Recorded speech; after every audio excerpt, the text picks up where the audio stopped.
Okay. हाँ भाई, good evening everyone. Good evening sir. कैसे हो सभी? एकदम अच्छा सर। तो मैं भी बहुत बढ़िया sir, thank you so much for asking. Basically आप लोग अभी विजिट कर रहे होंगे तो आपके पास में रिक्वायरमेंट्स भी आ रही होगी कुछ मैकेनिकल फ्लो मीटर्स की, ये नाम सुनते होगे, या वाटर मीटर नाम बोल देते हैं, या बल्क फ्लो मीटर, या मल्टी जेट फ्लो मीटर, ऐसे कुछ मल्टीपल नाम्स जो नेम्स हैं वो पूरे अपने सिस्टम में अपने जितने भी क्लाइंट्स हैं उनके सामने फ्लोट हो रहे हैं नेम्स। ठीक है, तो आज अपना टॉपिक उसी से रिलेटेड है। ठीक है, मैंने आप लोगों को जो पिछली मीटिंग में मैंने ये चीज़ आपसे शेयर की थी कि हमारे दो टाइप के मीटर्स हैं, एक हो गए मैकेनिकल, एक हो गए डिजिटल। ठीक है, मैकेनिकल में भी कुछ डिजिटल आते हैं, ठीक है, बट वो digital is not basically required for our applications. ठीक है, अब उसका भी रीज़न क्या है वो मैंने पिछले ट्रेनिंग में बताया था आप लोगों सभी को। तो आज का टॉपिक क्या है अपना कि ये जो मीटर्स हैं आपके मैकेनिकल फ्लो मीटर्स हैं वो कौन से क्या टाइप के कैसे दिखते हैं। ठीक है, जैसा कि मैंने कल बताया था आपको पिछली मीटिंग में कि हमारे जो वोल्टमैन टाइप या मैकेनिकल मीटर्स जो हैं वो कौन से हैं, वो हैं एक single jet, second multi jet, third one is Woltmann type. ठीक है, तो इन सभी में मोटा डिफरेंस क्या है कि ये जैसे कि आप देख रहे हैं ये मीटर ये है आपका मल्टी जेट मीटर। ठीक है, अब मल्टी जेट मीटर का ये नाम ऐसा मोटा सारा का दे दिया, इसको मल्टी जेट क्यों कह रहे हैं अपन, क्यों कह रहे हैं इसको मल्टी जेट, मैंने कल भी बताया था क्यों कहते हैं प्रशांत सर, इसके अंदर एक ऐसा मैकेनिज्म बना हुआ है तो पानी को ऐसा रोटेट करवा देता है कि पानी की एक्यूरेसी अच्छी है। एक एक्यूरेसी लेवल पे मल्टी जेट जो है वो इंक्रीज कर देता है एक मैकेनिकल फ्लो मीटर। ठीक है, तो पहले जो आते थे सिंगल जेट हटके अब आ गए हैं मल्टी जेट। अब मल्टी जेट में अंदर एक टरबाइन टाइप का स्ट्रक्चर है, तो जैसा कि आपको दिख रहा है ये एरो बना हुआ है। ठीक है, ये इस टाइप के दिखते हैं मीटर्स, और जैसे पानी इधर से फ्लो हुआ और इसके अंदर जो टरबाइन है वो फ्लो हुआ, वो रोटेट हुआ और आउट हो गया। ठीक है, अब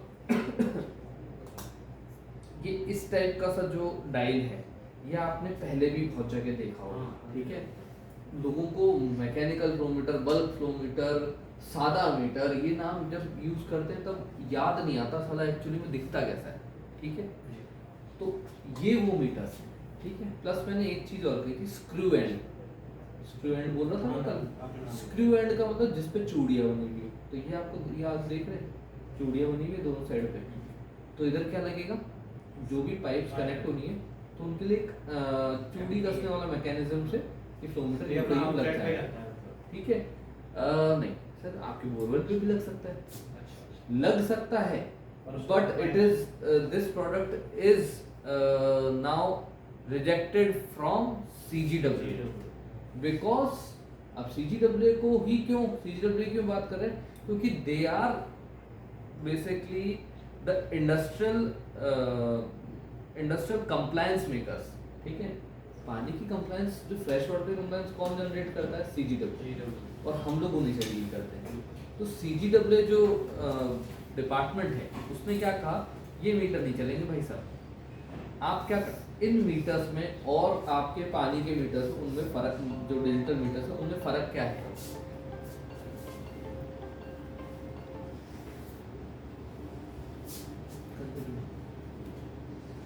तो बेसिकली इनमें फ़र्क क्या है कि अगर इन मीटर्स को आप लगाते हो, ठीक है, इन मीटर्स का अगर रिवर्स डायरेक्शन से पानी फ्लो हुआ तो इसका जो डायल है वो रिवर्स घूम जाएगा। ठीक है, it's due to the mechanism of this metre. ठीक है, इसलिए आप कुछ नहीं कर सकते। ठीक है, अब फर्स्ट ऑफ ऑल ये बात हो गई। ठीक है, मैंने क्या कहा था, मल्टी जेट, ठीक है, स्क्रू एंड फ्लो मीटर्स। ठीक है, तो जनरली मल्टी जेट क्या होंगे, वो इस टाइप के दिखेंगे आपको। ठीक है, ये इसकी साइज कहाँ से देख सकते हो आप, अगर आपने साइज देखनी तो इसके साइज इस पे खुदी हुई होती है प्रॉपर, तो 25 mm लिखा हुआ है, 20 mm, दैट इज 1 इंच। ठीक है, तो ये आप सभी देख सकते हैं। ठीक है, सभी को दिख रहा है प्रॉपर। अब आते हैं अपन नेक्स्ट वोल्टमैन टाइप पे, ठीक है। ये इसका टाइप हो गया, मतलब मीटर एक ही होता है, मैकेनिकल ही है अच्छा। लेकिन ठीक है। ये काफी भारी है, ठीक है।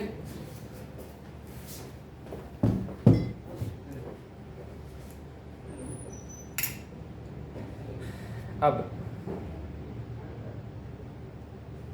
ये है 40 mm का फ्लोमीटर, ठीक है, 1.5 इंची का। आप देख सकते हैं इसके अंदर भी इसी तरीके से है, ठीक है। मुझे उठाने में बड़ी तकलीफ हो रही है इसको, तो मैं इसको वापस रख देता हूँ।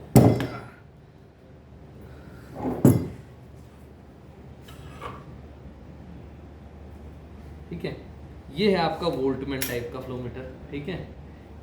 इसकी मैकेनिज्म भी थोड़ी डिफरेंट है, ठीक है। इंटरनली इसके अंदर भी है कुछ टरबाइन टाइप की, ठीक है। बट वो टरबाइन स्ट्रक्चर जो है वो structure is much more accurate then any Multijet, ठीक है। प्लस फिर इसके साथ में क्या होता है, हमें एक आउटपुट सिग्नल भी मिलता है, ठीक है, जो कि इधर आपको विजिबल नहीं होगा, ठीक है, क्योंकि ये ऑन ऑर्डर आता है। हम प्रेफर करते हैं जब कि हमें वोल्टमैन के अंदर सिग्नल पल्स आउटपुट चाहिए, तब हमारे पास में वो आता है, ठीक है। तो ये दो हमने फ्लोमीटर्स, यही मेरे को टॉपिक था जो समझाना था। अब मुझे नहीं लगता आप लोगों को कभी भी कंफ्यूजन होगा। इसको रीड करना है, इसको एक रीड करने की और अपन क्लास लेंगे कि इसकी जो डायल है इसको रीड कैसे करना है। किस एप्लीकेशन में लगाएंगे इसको? एचटीपी पे लगाएंगे सर इसको हम लगा सकते हैं अगर जनरल डोमेस्टिक बोरवेल्स पे, ठीक है। अच्छा, बोरवेल्स पे डोमेस्टिक बोरवेल्स, डोमेस्टिक मतलब हो गए घर, ठीक है, उसके अलावा कोई अदर एप्लीकेशन नहीं, ठीक है। ये और ये दोनों ही लग सकते हैं, ठीक है। प्लस उसके साथ में हमारा जो दूसरा एप्लीकेशन है वो इंडस्ट्रियल एप्लीकेशन है। एक हो गया ETB, एक हो गया STP, ठीक है। और whichever liquid is flowing without any substances, without any hard particles, वहाँ पे आप स्लरी बोल सकते हो। स्लरी के अलावा भी कुछ स्टोन्स वगैरह भी मूव करते हैं, तो वो इन ऐसे जो मटेरियल होता है, ऐसा जो मीडिया होता है, वो मीडिया नहीं पास करा सकते आप इससे, क्योंकि अगर आप ध्यान से देखेंगे इसके अंदर तो इसके अंदर ऑलरेडी कुछ फैन टाइप सा लगा हुआ है। अब उस फैन के अंदर अगर कचरा चला जाएगा तो वहीं जाम हो जाएगा, और फिर इसको कितनी बार साफ करेंगे आप? तो दैट्स नॉट एन ऑप्शन। इसीलिए हमारा जो डिजिटल फ्लोमीटर है वो सक्सेसफुली ऑलमोस्ट हर एप्लीकेशन पे इलेक्ट्रोमैग्नेटिक फ्लोमीटर सक्षम है, ठीक है। उसमें बस जो दिक्कत है वो एक तो आप कह सकते हो टेम्परेचर रेंज जो है वो स्टीम को मेजर नहीं कर सकता। स्टीम मेजरमेंट के लिए अलग मीटर्स आते हैं, ठीक है, इलेक्ट्रोमैग्नेटिक में ही आते हैं, बट उनका जो एक्यूरेसी लेवल मान लीजिए या फिर जो कॉन्सेप्ट है वो थोड़ा सा डिफरेंट है comparatively to the regular electromagnetic, ठीक है। Thank you sir.